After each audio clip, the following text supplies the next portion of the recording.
first and foremost, congratulations on your first pro fight, right? Yeah, first pro win. Yeah, So, yeah, just chasing my dream.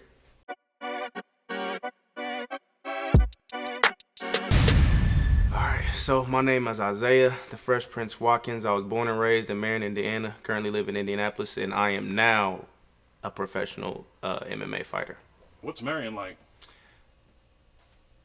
It's changed a lot, like, over the years, so it's like, growing up, it was a lot simpler. You know, I just think about it now, because when you're a kid, you don't really think about, like, the adulting that goes on in the world. You think about, like, you know, just being a kid, so, like, it was way different, like, just me and my brothers, our creative imaginations. We would just play all day. You know, it wasn't that bad of a place. But as I've gotten older and moved out of Marion, it's just like I just feel. I love my hometown. Don't get me wrong, but I just feel like there's a lack of opportunity, and there's a lot of potential that's not being tapped into in Marion. Okay. So, but it's a good place. It was a good place for me to grow up. I wouldn't have had my childhood any other way. But like it's right now, like there's work to be done. You know what I mean? Okay. Come from a big family? A huge family. I got cousins, brothers. I got like, just with my mom alone, there's 4 of us, including me. And then I got 2 other brothers, 3 sisters, and just like all my cousins, we're like brothers as well. So it's like real tight-knit family, real loving, real caring about each other. It's like our family's really close. When did you decide to start fighting? Actually, my Uncle Troy. So I was in like middle school, and so I didn't have a dad in my life, so like lack of identity, lack of, you know, there just wasn't that figure that I needed at that moment in my life. Yeah, like I mean, I had my grandpa, but I didn't get to live with my grandpa, and like these situations never came up. So like in school, the only thing I knew how to run my mouthpiece, like to like, hey man, da da da da da da da. And then got me a couple butt whoopings and got picked on a little bit, and then my Uncle Troy was like, man, I'm tired of it. So he put me in boxing, and literally he put me in it, and I've been at it ever since. And so it's like I wanted to get people back. Like I was like, oh man, I'm gonna get good and I'm gonna earn my respect from them. I'm gonna go beat them up. But like the better I got, the more like I realized I didn't need to do that. And I haven't been in an altercation outside of the gym or outside of the cage since. So, and I hope to keep it that way. Okay. How old were you about when he took you under his wing? 15. 15? Yeah. Okay. So you've been fighting now how long? I'm 26, so this will be 11 years. Okay, that's a long time. Well, it'll be 11 years this October, because I started on October 15th. I can't even remember the year. I know I was about to just start freshman year in high school. Okay. So it was the summer before freshman year. Did you have any other goals like in life at that time? Were you looking to be a fighter or? No, I just knew I wanted something that people were gonna respect me for. Like when I was younger, it's like the fame, the lights, you know, that's what I wanted. And now it's just like that's not what I want. Like the fame and stuff is gonna come with this, but it's like I don't want to just be famous. I don't want to just, you know, just take care of just my family. There's like so much more I want to do now. So it's like back then I really didn't know what I wanted to do. I just know I didn't want to be someone who people didn't respect. Yeah. And so now it's like I'm turning into that person. And it's like people can look up to the man that I needed growing up. Okay. So it's like I feel like that's where God is placing me. He's placing me in that thing to be the man that I needed, but also that my sons and my daughters, they can look up to and be like, my dad this, my dad that, and you know. Okay, that was one of the things I want to talk to you about. Is I know you're pretty open and, you know, upfront about your relationship with God and your spirituality. Have you always had a relationship with God and been a spiritual person, or is that something that came as you got older? I wouldn't even necessarily call it like as I got older. I think it was just His timing. Like, so I'll just break down my testimony. So when the whole like Black Lives Matter movement came out, like it was just like a lot of feelings and this is a part of it, is like went into that. It's like, oh well, I'm half black, but people don't see me as white, so I'm black, so this is who I identify as. And it's like I just let a lot of social media and propaganda like make the thoughts for me, like generate my own thoughts and the way I viewed the world. And I just seen like so much hate in the world, and I actually grew a hate like for police officers and everything, and just anybody, you know, being raised by the white side of my family. Like it even like made confrontation between my family, and then I seen a lot of black people were converting to Muslims, and so I literally have a friend from the Middle East Still a good friend to this day, who's a Muslim. And I was talking to him. I was like, hey, what's this about? I see a lot of black people, doing this and doing that. And then literally was talking to him, like was about to actually become a Muslim. And then the day before I got saved, man, it's like it'll be 3 years ago. It was 3 years this year on Easter. But I told my best friend, I was like, man, I believe there's a God. I just don't believe in the Bible. And in that moment, I think God was like, all right, I'm tired of you denying me. I'm going to show you who I made you to be and reveal myself to you. So my girl, she's been getting back closer with God, and she's been praying for me and stuff. And I grew up in a Pentecostal church, so I knew what Easter Sunday was about. Like, you go to church, they do the Easter whole, the Easter egg thing. But just to avoid conflict with her, I asked her, are you going? Woke up that morning, she's like, yeah, do you want to go? And to avoid conflict with her, she was my girlfriend just at the time. And I was like, yeah, I'll go just to keep the peace with her. Well, I went for her, and I ended up finding Jesus for myself. And literally, after that moment, he showed himself to me. He revealed himself to me, and I found Jesus. And it's like I found identity. And what got me, my pastor was talking. He was talking about the story of Lazarus, how he raised him from the tomb, and he said, and I'm paraphrasing a little bit, but he said something like, God's always with you, even when you don't think he's with you in your darkest moments. He got to saying that, like, when you don't expect him to be there, he's always there. And then thinking that moment, I was like, all right. I just closed my eyes, and I just started thinking about all the moments that, I was asking my friends and older friends and family members to teach me how to sell drugs, because I wanted that fast money. Grew up in poverty, single mom, 4 boys, played sports. We ate her out of house and home. So I was just thinking about all the moments that I didn't have a dad, or I didn't have money, or, I just let like social media and like looking up to all these rappers and people who had all this money, these flashy stuff, like how to get it and how did they get it. And he just showed me I was there, because every time I tried to do that, their answer was like, no, Isaiah, focus on your fighting. He said that wasn't them, that was me. That was me that controlled, like, them saying that. Like, I put that on their heart, like, no, focus on your fighting. So, like, I never sold drugs. I never did any of that because of that. And he just showed me, like, what my life could be like if, I was open to him. And then literally, like, within the music, I mean, within days, like, the car ride home, I literally came to Marion that day, and it was just, like, so peaceful. Like, I would always listen to hardcore rap and just sitting here just, like, listening to it and just, like, feeding off the energy that's in the music. And I started listening to oldies, so like Sam Cooke, Temptations, songs about like love, just songs that weren't talking about disrespecting women or violence or killing or drugs or anything. And it's just like from that moment on, it's like my life just started changing. I put down alcohol, I put down weed, I put down, not that I think anything is wrong with these things, but that's just something that got put on my heart, to put down. And man, he changed my life. Like even with my wife. Like, when we was dating boyfriend and girlfriend, I told her I would never cheat on her. And then when I got saved, he put it on my heart, said, you need to tell her these things. And I did. And I had to tell her because talking to God, like, he convicted me, and he's like, this is the woman you need to marry. This is your wife. This is your forever person. And, like, I was going through depression because I hadn't told her yet, and I had to tell her, and she forgave me. And just because of God, like, I'm with her today. Like, I have a good woman by my side and everything. Like, he's literally, I could talk about him all day. Like, he's literally turned me into somebody. Like, that week I got saved, the gym I was training at, the owner's wrapping my hands for my fights, my first fight, like after being saved. He's wrapping my hands and he's like, Isaiah, I want you to know you're a good man. And he's like, no, I mean that with all my heart, you're a good man. Like, this is how drastic and fast the change was.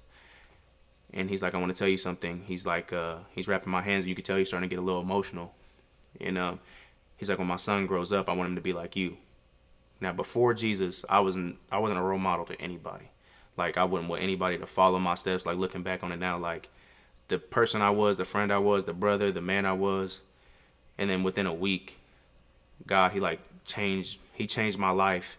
And you could just see the love of Jesus pouring out from him to me. And then I'm pouring that love out to everybody. And then sooner or later, now his son is saved now. He's like, I want my son to be just like you. His son's saved. He believes in Jesus. And that's not like me ministering to him or talking to him or anything like that. It's like he said that, and then he ended up finding Jesus. So it was like cool. Like, he's changed my life completely.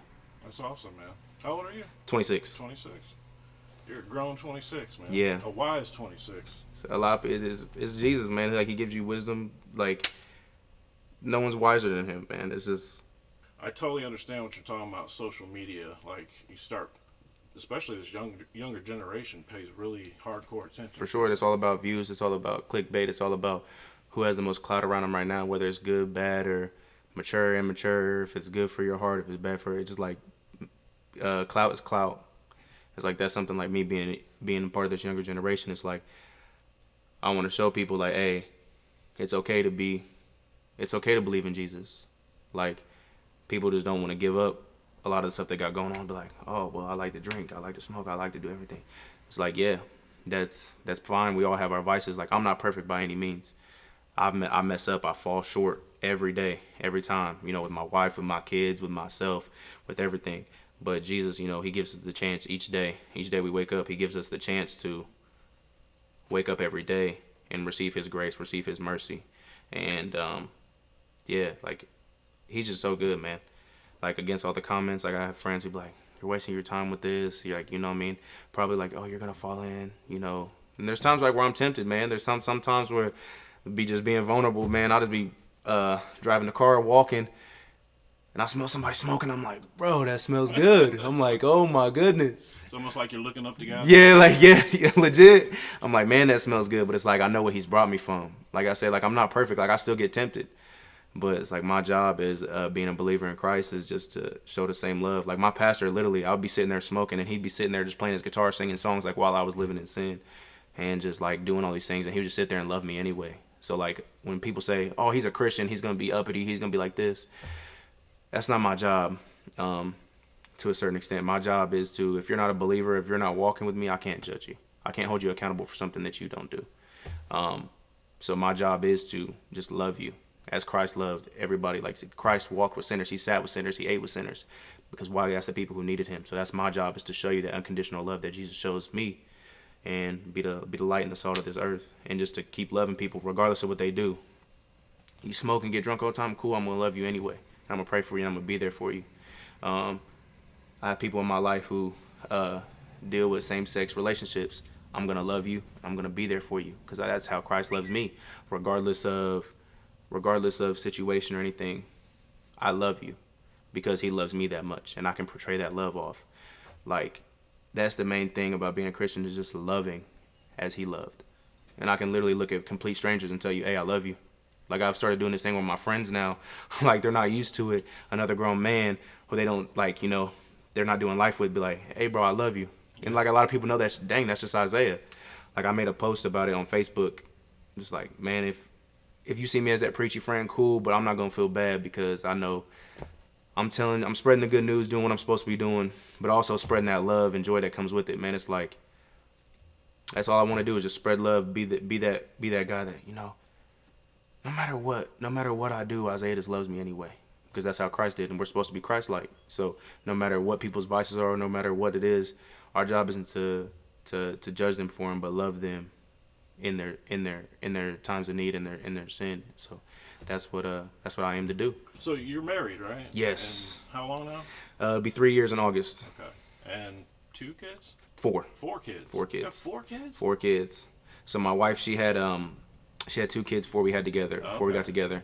But their dad, unfortunately, is not in their life. So them were my kids. Okay. You got 4 kids. 4 kids. I got 4 kids. Yeah. And then we had 2 together. Okay. How has becoming a husband and a father changed your life? Okay, so before we were married, it was like I was already stepping into that father role with like helping her, like with so I'm the disciplinarian in my house. You know, I had a single parent home with my mom, and it's actually a funny story. Before I get into that, I remember the first time before we had our 2 kids, I watched the kids by myself.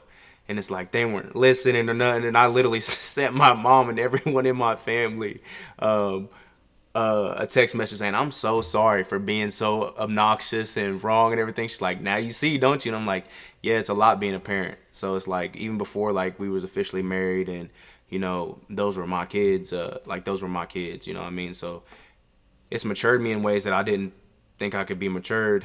Like growing patience day by day. Now that's something I need to work on. That's one of my things. Just like letting kids be kids. You know, with a single parent mom, I feel like I had to grow up a little bit earlier. Not too early, but I had to grow up earlier just to, you know, watching my brothers and stuff like that. And, you know, I was the man of the house. And so, like, my idea of being a kid is different because now my kids have a two-parent home. So it's like they can be more kids. They shouldn't have to have the responsibility that I had. And that's something that me and my wife are learning each day. So, but it's matured me in so many different ways. And it's crazy.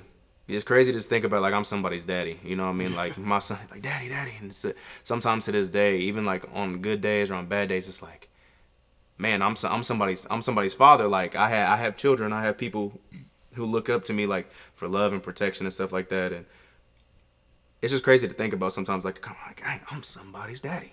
Like, I have children, but it's grown me and molded me in so many different ways. Like I said, I'm not perfect. We fall short every day, but it's like it's a daily thing where I'm trying to get better at showing that love and that nurturing affection and not just be the disciplinarian.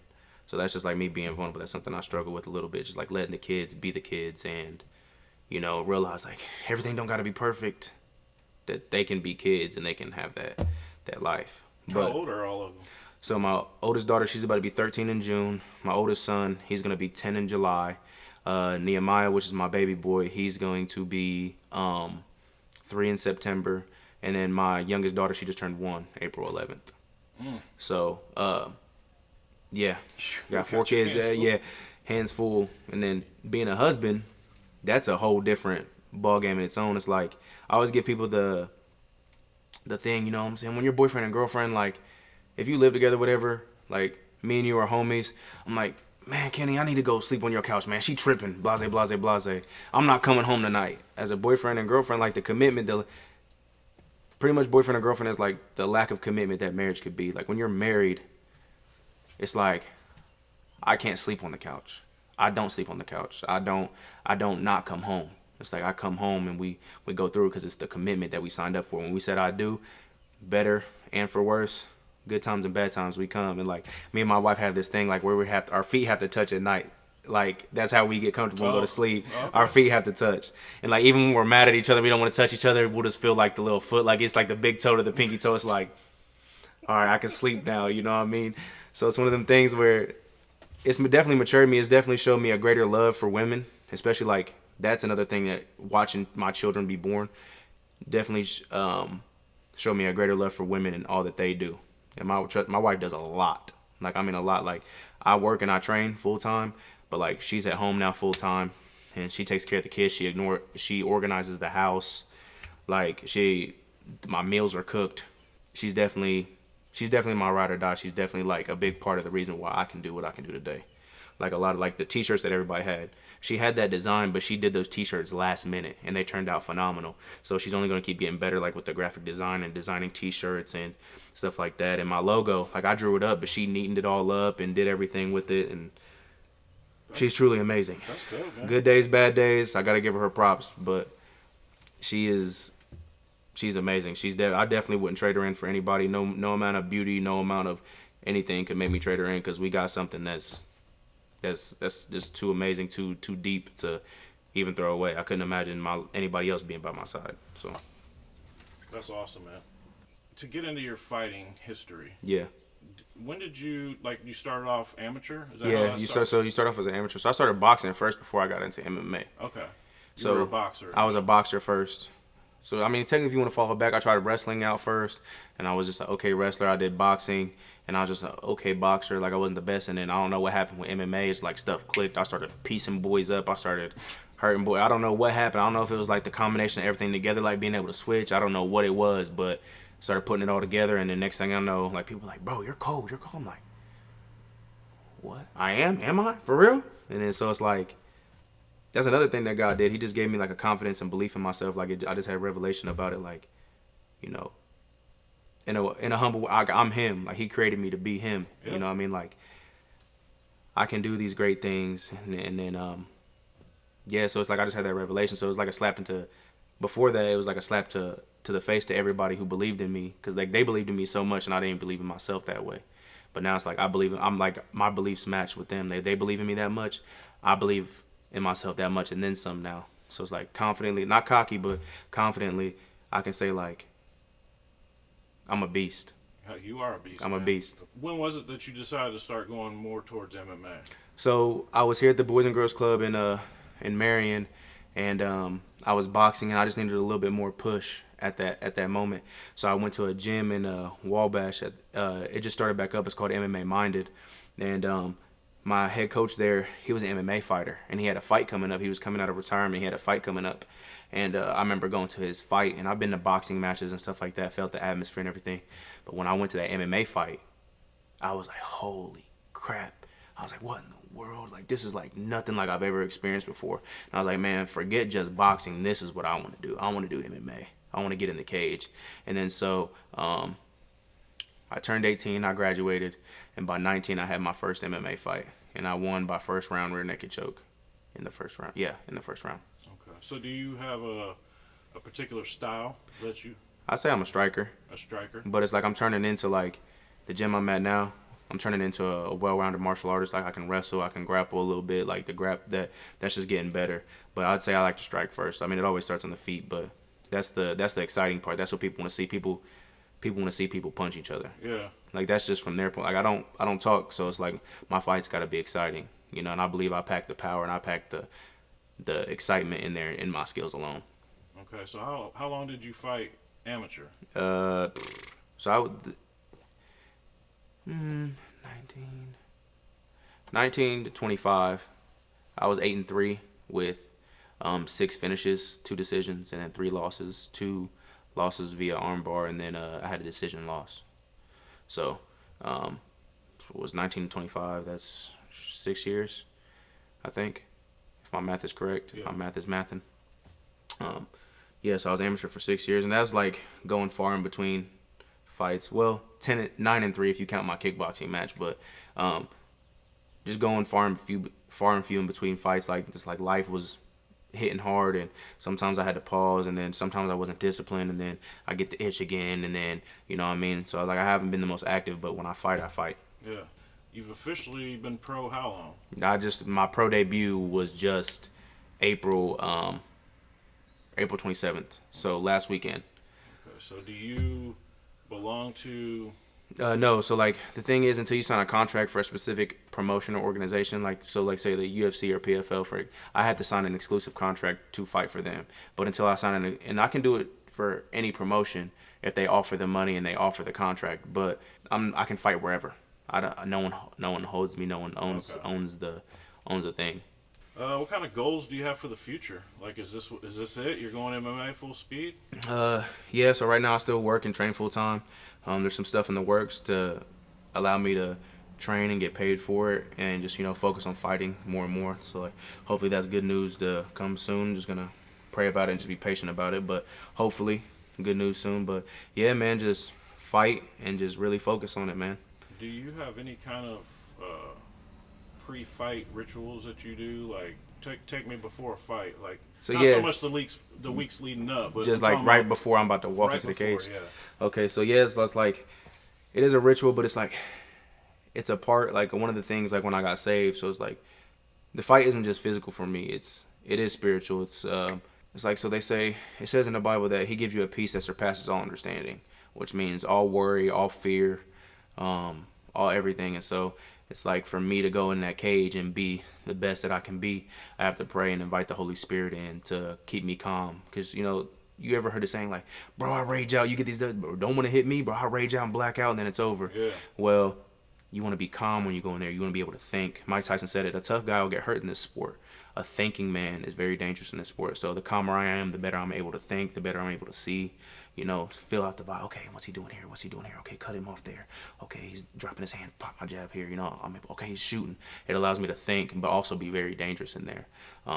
So I bring my pastor and a few other people in, and they just pray for me. We just, not even pray for me, we just pray that the Holy Spirit comes, and we get to encounter Him. And man, that's my favorite part to the fight, is praying beforehand. It's just inviting the Holy Spirit in, having God's presence in the room, and people can feel it. Like, we was in there, and we were praying in tongues, and even my sponsor, he was like, man, what was that language? And we was explaining speaking in tongues and everything, and he's like, man, that was powerful. I just felt like something in the room.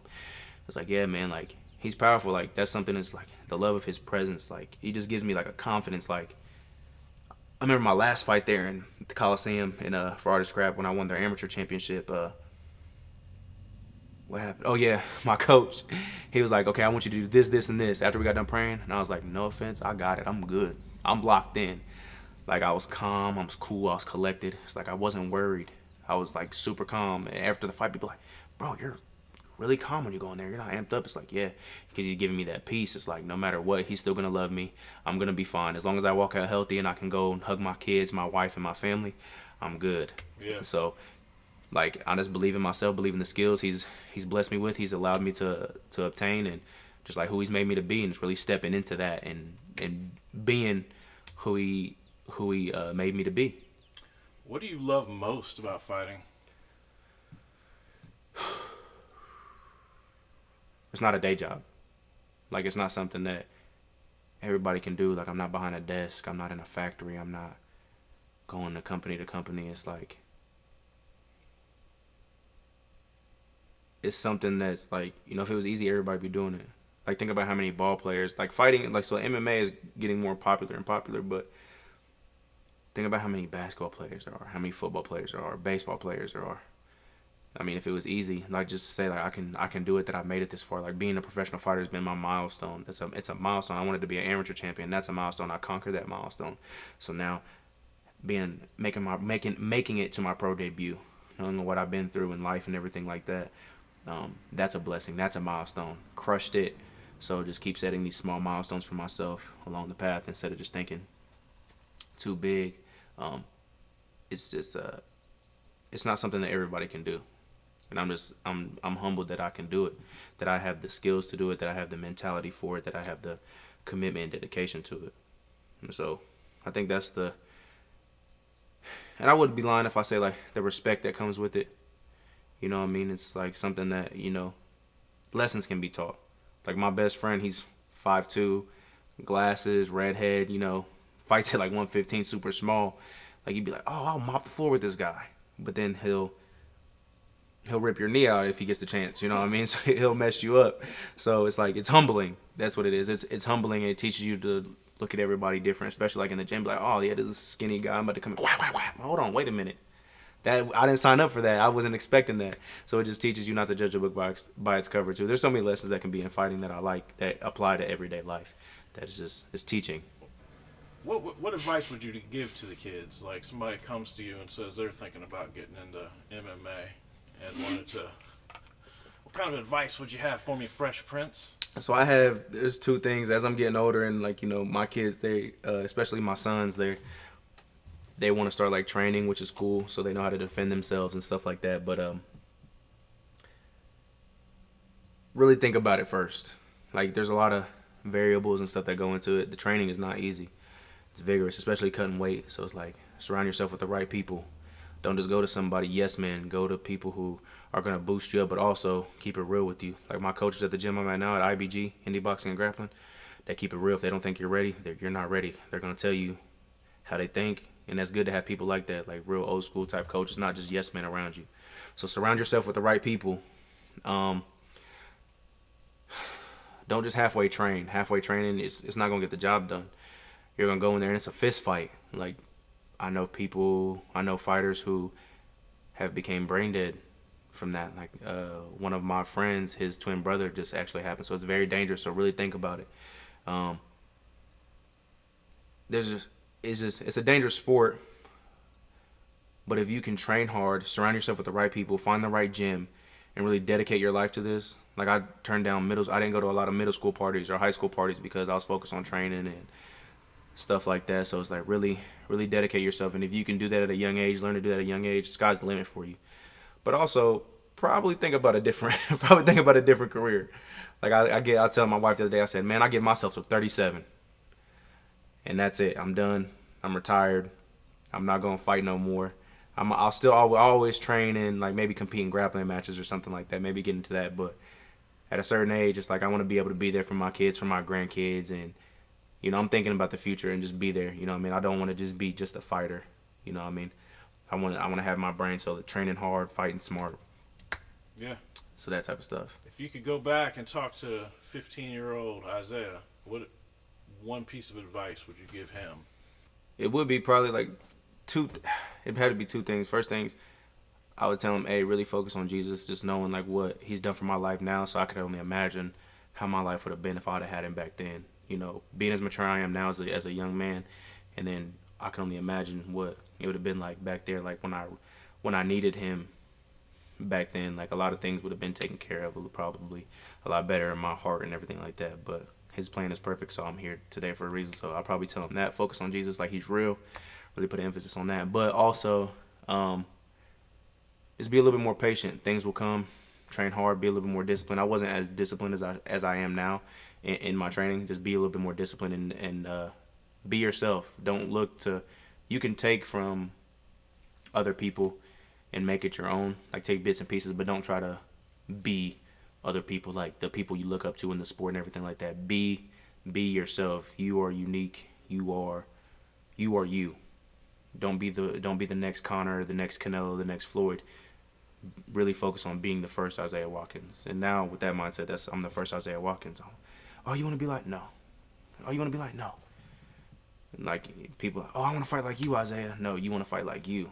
Like we're telling people like, hey, believing in yourself is powerful, and it all starts with you. If no one else can believe in you, and you have that belief in you, you can do it. So believe in yourself, believe in your skills, believe in your training, and that's probably what I tell myself. Believe in God, believe in yourself, believe in your training and stuff like that. Like right before my fight, that's what my boy Cameron was saying. He's like, man, believe in yourself, believe in your training. You know, all the hard training, you believe in it, and that's gonna carry you through. So, Fresh Prince. I've heard the story, but yeah, people, Isaiah Fresh Prince Watkins, which if they're watching, they're probably like, okay, yeah, I can. Yeah. Where'd you get the name Fresh Prince? So at my first MMA gym, it was after practice, and I was being goofy, and I was always like, man, where's my nickname at? You know what I mean? Like everybody in the gym had a nickname, a fight nickname, and my debut was coming up. I was like, man, where's mine? And like I would say that every practice. I'm like, where's my nickname? And he's like, man, it just has to be given to you. You can't come up with it on your own. So I'm sitting here and I'm being goofy on the mats, and I start doing the Carlton. And then my assistant coach at the time, he's like, you look like fresh Will Smith off of Fresh Prince. It was like when he did it, and he said, that's it. That's your name, Fresh Prince. And it stuck. People think it's because, like, you know, I'm light skinned or I come out. It's like, nah, man. I got it from being goofy. Yep. And it fit. And it's been ever since. People like, oh, Fresh Prince in the building. It's like every fight you'll see it. Got a fresh cut. Got, you know. So that's kind of that's your fight name now. That's right? my fight name. Yeah. So what are you gonna do when you meet Fresh Prince? That's what I want to know. If I ever met Will Smith, yeah, like that'd be. I don't know. It'd be cool. It'd probably be like. I don't know. It just depends on like probably what type of mood he's in. Like if he, no, you know what I mean. Like, oh, you want to be like me, son, or like, you know, if it's like one of them things, or you know, if I don't know. I think it'd be cool like to meet those, you know, to meet Will Smith. I think that'd be dope.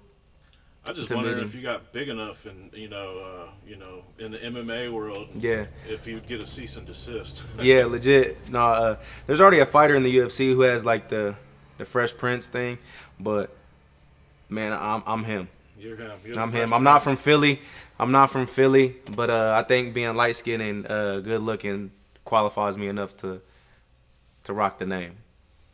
Well, if this is the bonus round question. Okay. So if you could fight one celebrity for charity, who would it be? Celebrity. So I wouldn't want to beat up on no old people. Let me see. So no Robert De Niro. Yeah, no Robert De Niro's, no nothing like that. Oh man, this is crazy. Have to be someone who can really fight though, because I want to, you know what I mean? I don't want to just go out there and be like, oh, holding back. I want to actually like get into it a little bit. Ooh, I stumped him. Yeah, I'm over here. I've never even thought about that. I thought about people like I'd like to like fight eventually, you know, like when I get to UFC if I'm gonna fight them or not. But for charity, who's played some good boxing movies? Well, Will Smith did a good boxing movie in Ali. Yeah, maybe Fresh Prince versus Fresh Prince, man. That'd be crazy. Oh my God. Why didn't we think about that? A lot of people. Let me think.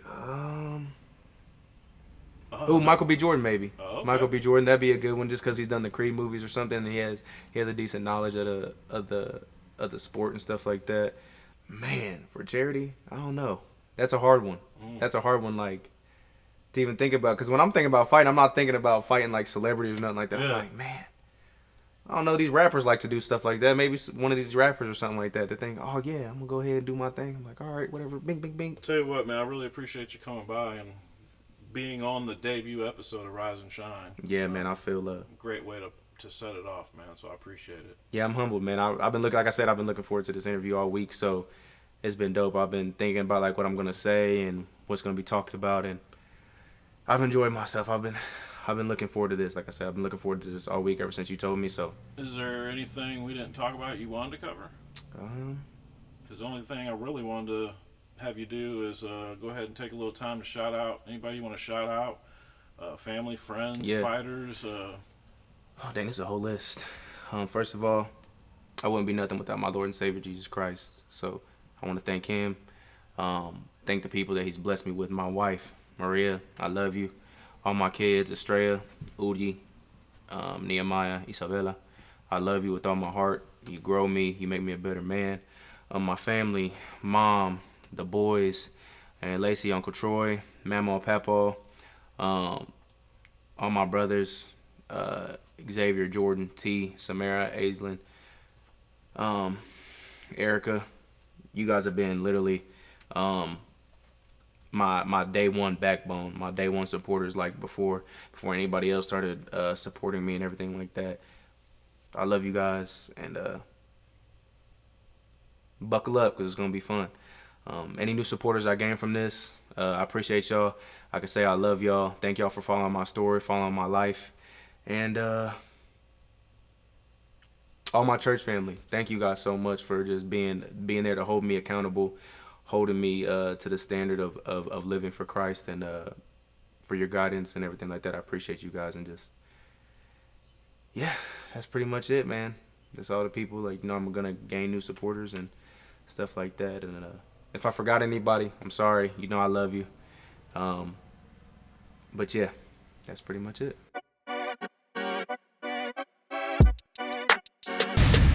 You're here with the Fresh Prince, watching Real Kenny G TV right here on YouTube. Bum, bum.